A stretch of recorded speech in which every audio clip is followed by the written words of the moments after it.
ये सब छोड़ो और ये बताओ तुमने क्या डिसाइड किया है? किस बारे में क्या सोचा है? किसके बारे में? मम्मी पापा के बारे में और किसके बारे में? यार मम्मी पापा के बारे में क्या सोचना है? तुम्हें पता है ना, जब बंटवारा हुआ था तो क्या डिसाइड हुआ था? उनके 4 बेटे हैं और चारों के पास वो 3-3 महीने रहेंगी और हमारे पास उनको 3 महीना 1 दिन एक्स्ट्रा हो चुका है। हाँ तो क्या अपने बड़े भैया को बोलो उनको लेकर जाए। इस बार हमें मम्मी पापा को 3 महीने और रखना होगा। क्यों? तुम्हें नहीं पता है? नहीं पता। भाभी को डेंगू हुआ है, हॉस्पिटलाइज हैं, उनकी हालत बहुत खराब है। अब भैया मम्मी पापा का देखभाल करेंगे या भाभी का? हाँ तो ठीक है, एक बेटा और है ना, उसको फोन करके बोलो, वो लेकर जाएगा उन्हें। ठीक है।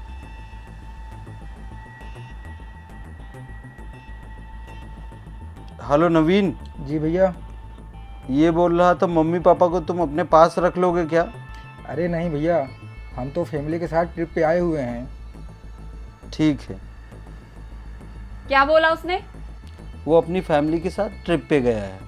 तुम्हारे भाइयों का सही है, एक अपनी बीवी को लेके ट्रिप पे घूम रहा है और एक अपनी बीवी को लेके हॉस्पिटल में बैठा हुआ है और हम या तुम्हारे माँ बाप की सेवा में लगे हुए हैं। एक बात बताओ, जब ये सारी बात क्लियर थी कि 3 महीने वो रखेंगे, 3 महीने वो रखेगा और 3 महीने हम रखेंगे, तो अब वो हमारे घर एक्स्ट्रा क्यों पड़े हुए हैं? देखो, मैं नहीं और काम कर सकती उनका और ना ही उनको झेल सकती हूँ इस घर में। चाहे जो मर्जी करो, उनको भेजो यहाँ से।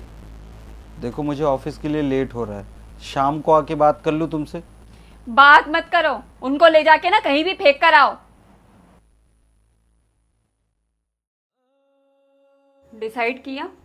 किस बारे में? अपने माँ बाप के बारे में। उनको कहाँ छोड़कर आना है?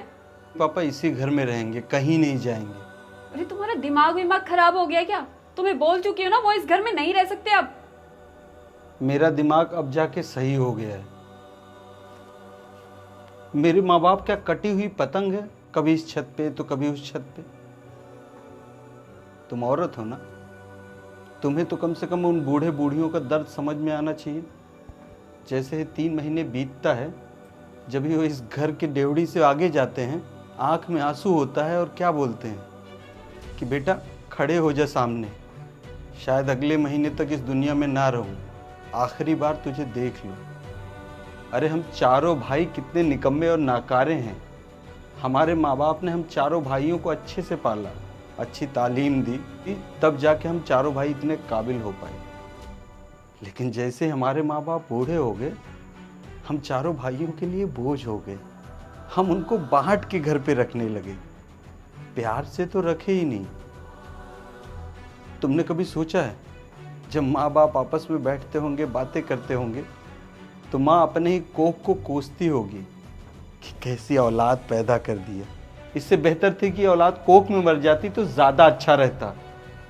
कम से कम इस बुढ़ापे में दर दर की ठोकरें तो नहीं खानी पड़ती। हमसे अच्छे तो वो लोग हैं जो वृद्धाश्रम खोल के असहाय बेसहारों को सहारा देते हैं, और हम लोग अपने ही माँ बाप के आंखों में आंसू देते हैं। देखो, वो इस घर में नहीं रह सकते, उनको कहीं भी छोड़कर आओ, मैं नहीं जानती। तुम मेरी बीवी हो ना, तुम्हारे भी तो माँ बाप है ना, 2 भाई हैं। कल तुम्हारे मम्मी पापा को ऐसे दर दर भटकना पड़ेगा, तब तुम्हें कैसा लगेगा? बुरा लगेगा ना। अपने माँ बाप पे बात आई तो शक्ल ही अजीब से उतर गई, लेकिन दूसरे के माँ बाप का दर्द क्या होता है ये तुम्हें समझ ही नहीं है।